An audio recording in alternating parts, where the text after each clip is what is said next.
between either a centrally planned society or a society in which we have markets which are basically unregulated. And so the choice is really between all or nothing. I don't think that's the choice. I think what Milton is posing for us is a model which is as unrealistic as the centrally planned model. It's outdated, it won't work, it's extreme, and I think it's undemocratic. I think that we have choices in between. What Milton called the third way, a way that he said wouldn't work, has been shown to work around the world. And I think that Eastern Europe would be very ill-advised to take Milton's advice on this. The last time anybody took Milton's advice on economic policy was Ronald Reagan. And Ronald Reagan has put the U.S. economy into a situation where it can't pay its bills and it's facing mounting economic instability and difficulties. Dr. Friedman, what about this midway path? Well, first of all, I utterly reject what Sam says about the results of Ronald Reagan's changes.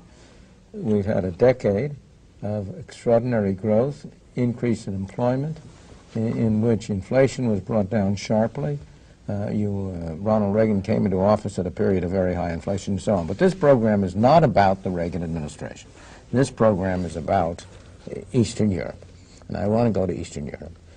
I believe Sam is completely wrong in saying that the model I propose is outdated. I believe that what he calls obsolete is something very different.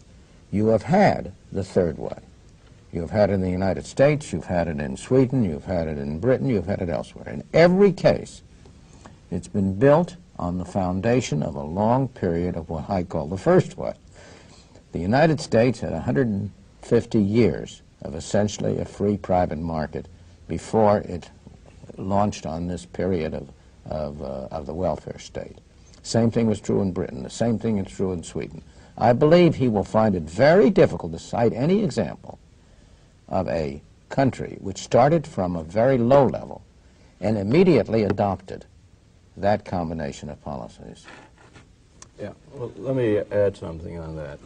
I think the lesson that we learned from what happened in Eastern Europe goes beyond simply that central planning doesn't work. I think we all agree it doesn't work. But it's more than that. It's the role of private property in the system and the incentives provided by private property. I mean, I don't know what socialism means anymore, but I remember when I was in Poland and I asked the head of the ideology department, is private property consistent with socialism? He said it may be. And then I asked him, well, what's the difference between socialism and capitalism? And his answer was, we're still working on that. I mean, I think what we've seen is a rejection of the ideas associated with traditional socialism, which are suppression of private property, government ownership of property, and so on. Now, how far should we move in the other direction? I think that's the question you're asking, Sam. And is there a middle way? I think the middle ways that have been successful have all been largely reliant on private property, private ownership, private incentives. The difficult question is the one that Milton raised in the documentary. How far can you redistribute income and make it consistent with effective incentives? I don't think we know the boundary point there, whether 30% of the income being redistributed is too much, 40%, 50%. My own feeling is that we've gone much too far in Sweden and some of the other Scandinavian countries, and they're beginning to step back from this. They're lowering maximum tax rates to 50% now. They were up to 80%. So I think there is a third way, but that third way is going to be a lot closer to unregulated markets than toward a socialist organization of resources and a suppression of private property. Let's get back to the particulars. So, I mean, you talk about Sweden and you talk about the third way failing, and Milton says nobody has ever really gotten rich on the third way. They've only benefited from that. Let's talk about the United States. The period you described included a very long period in which the United States was a highly protectionist country, in which our industrial base was developed from Alexander Hamilton on for some time, and then during the late 19th and early 20th century. To call that a free market solution would be against everything you've taught. Or, if one wants to go back into the 19th century, the huge subsidies of the railroads were, of course, an intervention in the market. Now, these are... Look, let me continue, Milton. In the case of England that you talk about, the same is true. The role of the British Navy and the role, for example, of the Parliament in actually establishing the private property, which is what you favor. This was done by a government intervention. And if we talk about the other cases, talk about Sweden, or let's talk about Korea. These are two countries which I think are justly admired for their economic performance. Both countries have income distributions far more equal than the United States. In Sweden, over half the GNP is taxed. Now, people in this country would say, it's obvious they've gone too far. But let's look at the test of the market. Sweden and Korea have been defeating the United States in world markets. Exports have grown 5% per year during the Reagan-Bush years. In Sweden, in the United States, they've grown 1% per year. In Korea, we know they've grown much better.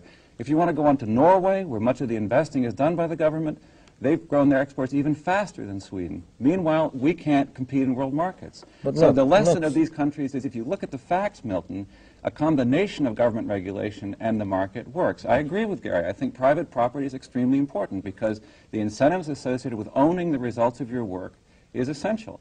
But private property does not mean that we have to let the market go unregulated. And all the evidence is that the countries that are beating us in the world markets today don't do it. They're not that dumb. Japan doesn't do it. Korea doesn't do it. Sweden doesn't do it.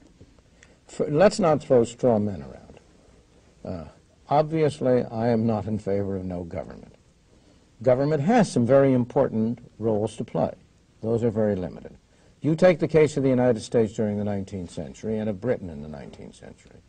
At the time of Queen Victoria's Jubilee in 1899, total government spending in Britain was 10% of the national income.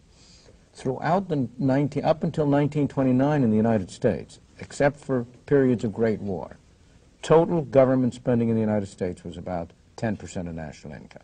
Now that's a very far cry from a government which spends over half the national income, as is true in Britain, and a little less than half in the United States. Similarly, you are opposed to capital controls. You're opposed to telling people they can't move their money internationally. That's what Korea does. You're opposed to... absolutely, and I think Korea makes a mistake by doing it. Well, Korea has beaten us by exactly the policies that you're opposing. And so has Hong Kong. And Hong Kong has beaten us by the policies I'm proposing. Well, so we have to, and besides beating us, Milton, I don't interpret that there is no middle way. And if Korea is not a middle way and Sweden is not a middle way, then I'd like to know what you'd call it. Korea is a lot closer to a market-oriented economy than any of the economies we've been talking about. The government approves the heads of the banks in Korea. It does. They nationalize their steel industry and have one of the most efficient plants in the world at Pohang. I mean, you know, if you call that a private economy, I don't think Milton... What fraction of resources in Korea goes through the government? A tremendous fraction if you take account of the fact that the banks are centrally run and they control the credit allocations there, and they don't let people take their money out of the country. I'd like to bring this discussion back to the United States for a moment. What about socialism in the United States? There has been one area where we have tried to redistribute wealth. We have done that through our welfare policies, through Social Security. Has that worked? Some people have benefited, but taken as a whole, I think it's been a failure. I agree with that. I think the big problem in the United States has been, of course, some of the welfare programs have been successful, but by trying to do too many things, the United States the government is no longer doing the things that it should be doing. We all agree there are many things government should be doing, and I agree with Milton. It's a straw man to say there's an issue between no government and 100% government. The question is, what are the tasks that government should be doing? And I believe the tasks are, of course, defense against outside aggression, internal protection, and some infrastructure, protection of the people who can't make it, a safety net. And every one of these areas, we're not doing very well. And I think we're not doing well mainly because we're trying to do a lot of things we shouldn't be doing. And they can't do all of them. I couldn't help but think, Dr. Bowles, as I watched that film, that the public housing area, the public housing that we saw in Eastern Europe and the problems that we have here in the United States, aren't there some lessons to be learned? Oh, there's absolutely no reason why housing shouldn't be privately owned. That does not mean that the government has no role in housing. It seems to me housing is precisely something that ought to be a matter of private property. But we also know, from the experience of this country, that the market itself doesn't provide housing that the rest of the public thinks is adequate for the vast majority of poor people in this country. Now, that doesn't mean it has to be done by the government building the houses, but it certainly does mean that something has to be done, or we're going to have the kind of homeless crisis that we have in this country, and they're getting one in Eastern Europe, too. The homeless crisis is a tiny fraction of the population of the United States. Let's not make that a major part of the housing problem in the United States. I think it's very symptomatic. I'm not at all convinced that there's any evidence suggesting that the private system cannot provide adequate housing. I think there is a good case to be made that there are poor people in this country, and the government obviously has to help them out. We all agree on that. But should they be doing it by building housing but by giving them income and permitting them to spend as they see fit. And I see no